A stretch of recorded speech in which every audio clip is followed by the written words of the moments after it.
যখন কলকাতা ছেড়ে মহারাষ্ট্রের এই সুন্দর শহরটা পুনেতে থাকতে আসলাম, তখন কিন্তু বাজারে পটল প্রায় দেখতামই না। মাঝে সাঝে কখনো কখনো দেখতাম। আর আমি তো ভালো করে জানতামও না পটলকে হিন্দিতে কি বলে। তারপর আমার বিহারির বন্ধুর কাছ থেকে জানলাম পটলকে নাকি পারওয়াল বলে।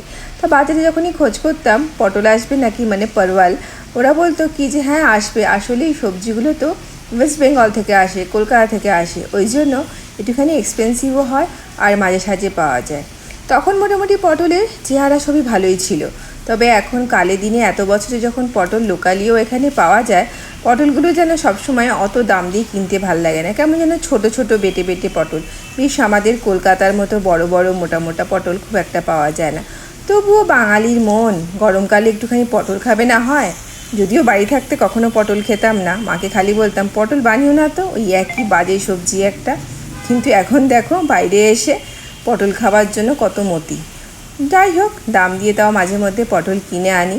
একবার আমার পাশে এক আন্টি পটল দেখছিল, আমাকে জিজ্ঞেস করলো कि जी बेटी ये कौन सा सब्जी है। আমি বললাম आंटी ये परवल है, खा के तो देखो अच्छा है और गर्मी में भी बहुत सेहतमंद भी है, तो आप ले सकते हो, लेकिन थोड़ा सा एक्सपेंसिव है, लेकिन कोई बात नहीं, एक बार ट्राई तो करो।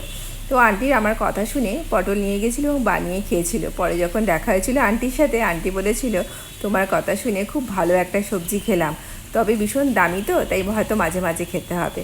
আমি বললাম হ্যাঁ আন্টি, কারণ এটা মাঝে মাঝেই পাওয়া যায় এখানে, কলকাতার মতো রেগুলার সবজি এটা নয়, আর খুব একটা সস্তাও এখানে নয়।